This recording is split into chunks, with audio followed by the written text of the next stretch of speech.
اعوذ باللہ من الشیطان الرجیم، بسم اللہ الرحمن الرحیم۔ ہمارے یوٹیوب چینل کے عزیز دوستو، السلام علیکم۔ حضرت سیدنا ابو علی روزباری رحمۃ اللہ علیہ فرماتے ہیں کہ میں حضرت سیدنا مراشی رحمۃ اللہ علیہ کے پاس انطاکیہ گیا تھا۔ ان کا ایک شاگرد گورکن یعنی قبر کھودنے والا کام کرتا تھا۔ اب اس نے اس پیشے کو بالکل ترک کر دیا تھا۔ جب میں نے اس سے اس کی وجہ پوچھی تو اس نے اپنا ایک واقعہ بیان کیا۔ اس نے کہا کہ میں اجرت پر لوگوں کی قبریں کھودا کرتا تھا۔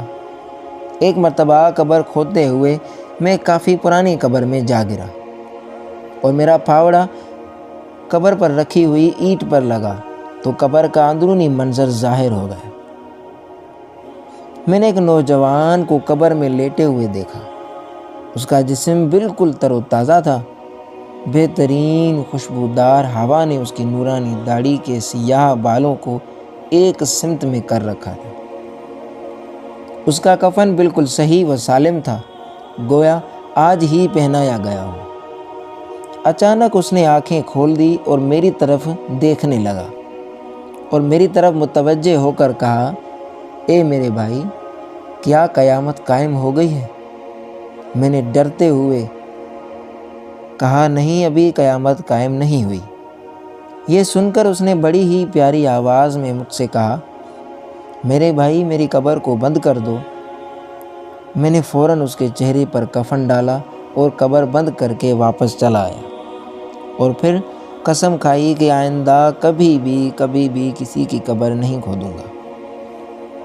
عزیزان محترم، اللہ تبارک و تعالیٰ نے انسان کو دنیا میں ایک مقرر مدت کے لیے بھیجا ہے۔ جب اس کی مدت کا وقت آ جاتا ہے تو اپنے اعمال کے ذخیرہ کے ساتھ قبر میں منتقل ہو جاتا ہے۔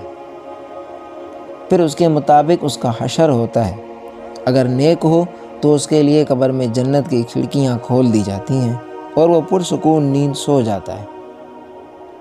موت سے لے کر قیامت تک کی ہزارہ سال کی مدت اس کے لیے بہت ہی قلیل کر دی جاتی ہے، جبکہ گناہ گاروں کی قبر میں طرح طرح کے عذابات تیار ہوتے ہیں اور اس پر یہ مدت بہت طویل کر دی جاتی ہے۔